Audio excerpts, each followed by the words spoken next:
The US President Donald Trump has called Ukraine's President Volodymyr Zelenskyy a dictator in a series of tense exchanges between the two leaders. Trump also blamed Ukraine for Russia's invasion, and he criticised Zelenskyy for objecting to being excluded from talks between the US and Russia. Zelenskyy has suggested that Trump was being influenced by Russian disinformation. For almost 3 years, Ukraine has been defending itself against Russian strikes. But this time, attacks are coming from an unexpected place, its ally, the US. President Donald Trump has blamed Russia's invasion of Ukraine on President Zelenskyy. He refuses to have elections, is low in the real Ukrainian polls. I mean, how can you be high with every city is being demolished?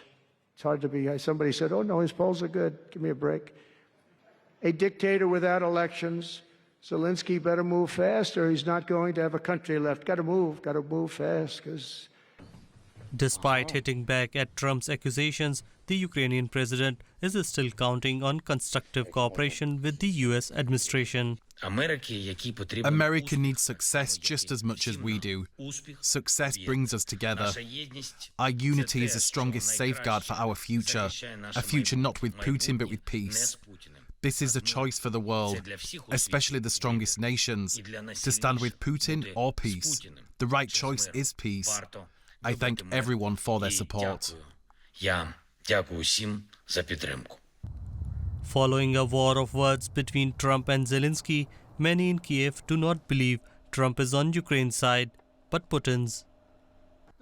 Ukraine is our country and it's our land. So why is it they who decide what we have to do and how we have to live?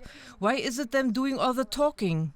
It is equalizing the aggressor and the victim. It's not true and it's not, I think it's not fair. The latest negotiations between Moscow and Washington has left Ukrainians feeling abandoned by their once strongest ally.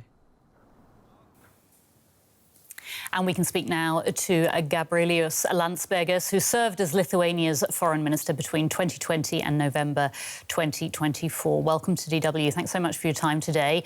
Can I ask you first your reaction to President Trump's verbal attacks on the Ukrainian president, Volodymyr Zelenskyy?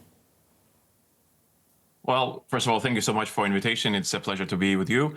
I think that what President Trump is trying to show is that he wanted Zelenskyy and Europe to accept his deal prior to the deal being made.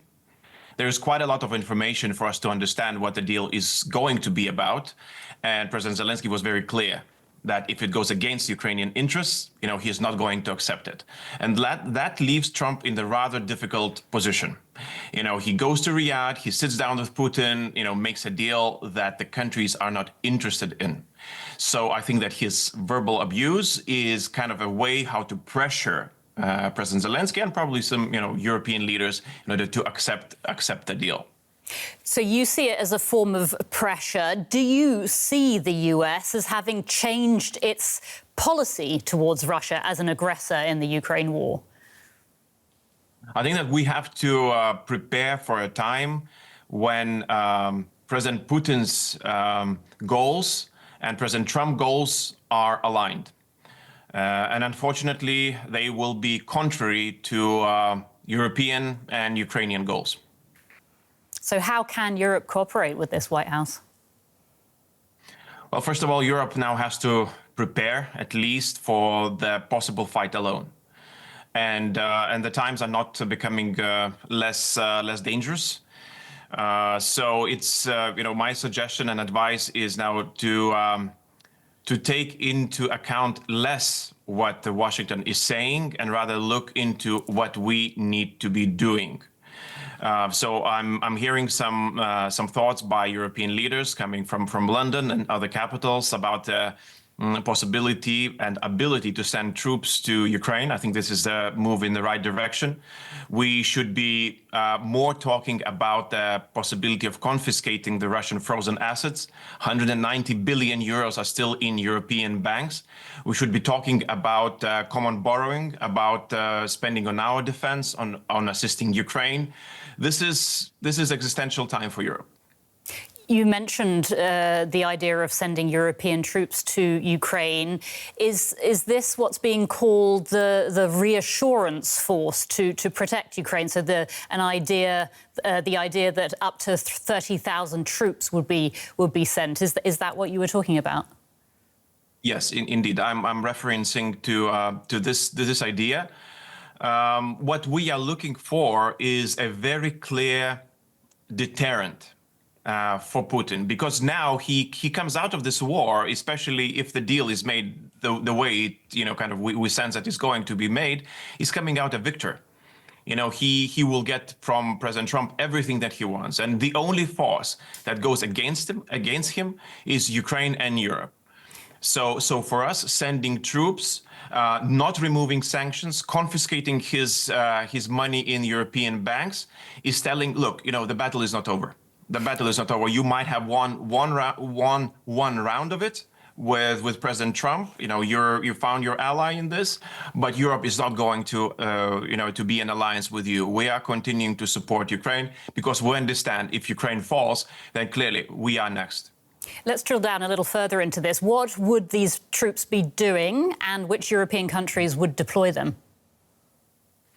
Well, I'm only aware of the public comments that have been made. As far as my country goes, when more than a year ago, President Macron called European countries to consider the possibility of sending troops to Ukraine, Lithuania was one of the first countries to support his idea.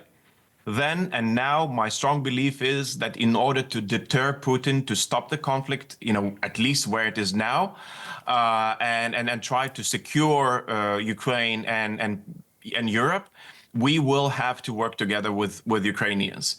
And, as they say, we will have to have skin in the game.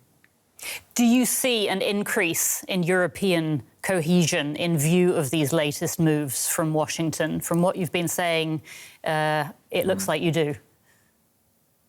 I do, indeed, I do. I'm not, of course, 100% certain. We have countries like Hungary, who have been blocking almost everything Ukraine-related in European Union. So I'm sure that if certain proposals would go to European Council, Foreign Affairs Council, still we would face vetoes, from one or another country. But that should not stop us any longer. Meaning, if we're unable to get all of us going, then at least a group of countries need to form. Because if we slow down, if we are slowed down, unfortunately, that could be detrimental for European future. You have been one of Europe's most outspoken voices on the threat from Russia and what you perceive as Europe's shortcomings in responding to that. Given all of the developments since Trump took office, if you would look into the future, how do you think this is all going to play out? Well, there are not so many good scenarios in this, unfortunately.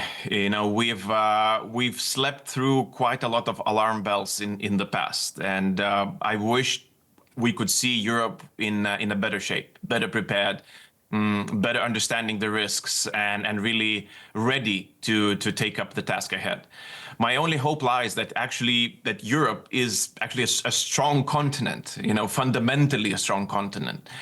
More than 400 million people, a huge economy that is able to muster financial strength when it needs the resources. So in that gives me confidence that we're able. The biggest problem has always been the political will and understanding of strategic risks ahead. If we would be able to overcome this shortcoming of understanding, the resources are there. And that is the only way, that is the only path that I see for Europe and for Ukraine. Gabrelius Landsbergis, former Lithuanian foreign minister, thank you so much for your time today. We appreciate it. We're joined now by Benjamin Tallis, who's the director of the Democratic Strategy Initiative think tank, which is based here in Berlin. Welcome to DW again, Benjamin. Good to have you on the show. Can I start by asking you whether we're essentially seeing here the end of the old world order? And if so, what does that mean for our future? Well, we've been seeing the end of the old world order for quite a long time. What we didn't have was anything that would replace it. What we're now starting to see is perhaps the building blocks of a new order or the emergence of a new order. But regardless of how that actually plays out, regardless of what Trump is doing, what Xi is doing, what Putin is doing, Europe has one mission: to get strong and get strong fast.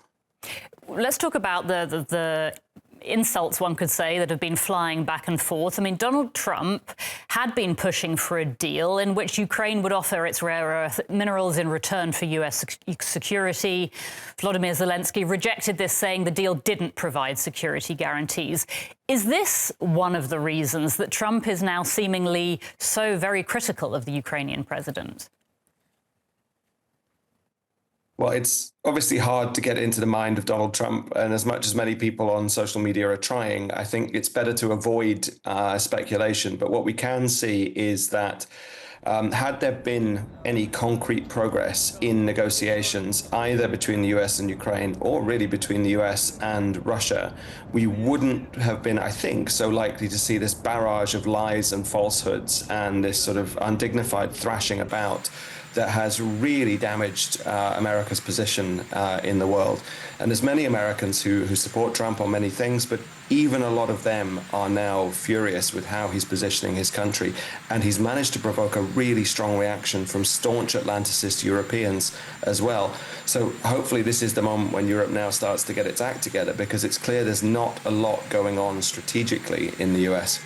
You said earlier that Europe needs to get strong. Tell us more about what Europe needs to do now.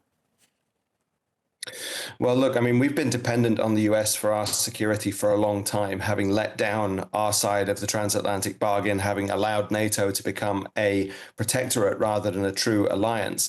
And despite the endless talk of wake-up calls, we haven't seen most of our leaders being serious about doing something about it.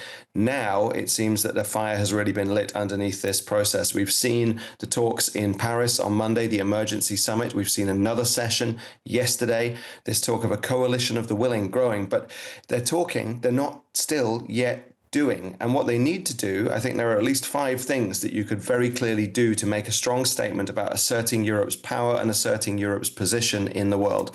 The first would be to seize the Russian assets that are in our jurisdiction and to say we have a seat at the table, we will take care of our interests. Ukraine's victory is in our interest. We're seizing the assets and giving it to them. To do the second thing, to arm Ukraine to the teeth in ways that threaten Russia, because the deter truly is to threaten. And if we can hold Russia's key assets at risk, then we have a chance of properly deterring them.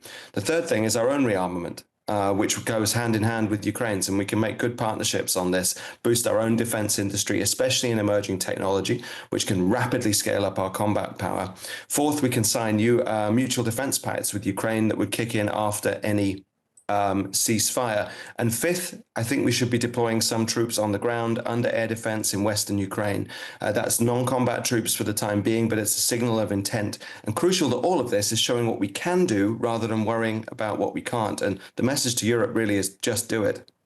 Benjamin Tallis, director of the Democratic Strategy Initiative here in Berlin. Benjamin, thank you so much for coming onto the show. Pleasure to be with you. Thanks.